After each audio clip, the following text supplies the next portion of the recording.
I trusted my sister with one secret. Just one. She promised it would stay between us. A week later, my parents knew everything. And so did the rest of my family. That's when I realized she didn't protect me. She used my vulnerability to destroy me. My sister, Sarah, was the person I trusted most in the world. We grew up sharing a room, whispering under blankets, promising each other that no matter what happened, we'd always be on the same side. She was 2 years older, louder, more confident. I was quieter, careful, always trying not to upset anyone. Growing up, Sarah protected me. Or at least, I thought she did. So when my life quietly began falling apart, she was the only one I told. It started with my job.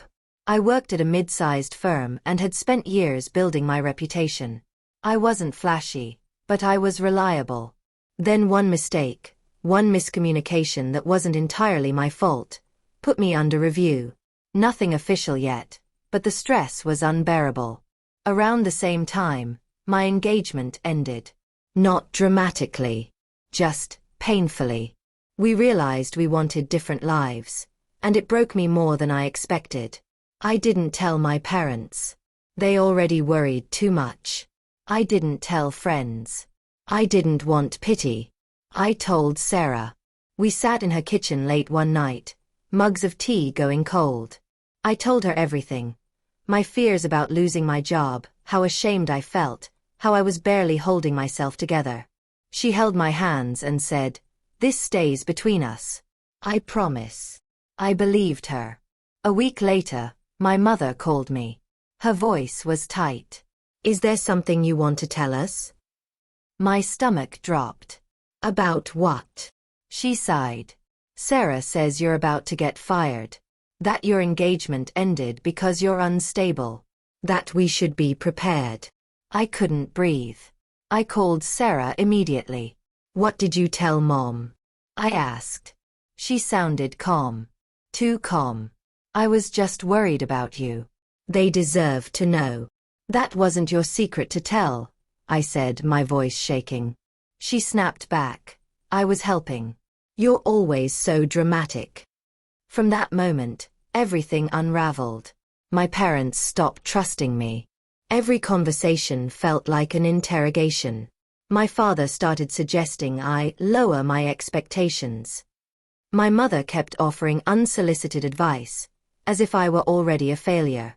Then it spread further. An aunt called to check in. A cousin asked if I was doing okay mentally. Someone at work hinted they'd heard I was struggling personally. I realized, slowly and horrifically, that Sarah hadn't just told our parents. She had told everyone. When I confronted her, she didn't deny it. "I was just being honest," she said. "People worry when you don't tell them things." "You destroyed my privacy," I said. She shrugged. "If it's true, why are you embarrassed?" That was the moment I understood something I had refused to see my whole life. Sarah didn't protect me. She controlled the narrative. Being the strong sister made her feel important. My vulnerability made her relevant. I stopped telling her anything. But the damage was already done. At work, the review passed. I kept my job. Slowly, I rebuilt my confidence. I started therapy. I healed, quietly, without announcing it. Sarah never corrected the story she had spread. She never told anyone I was okay. That I was recovering.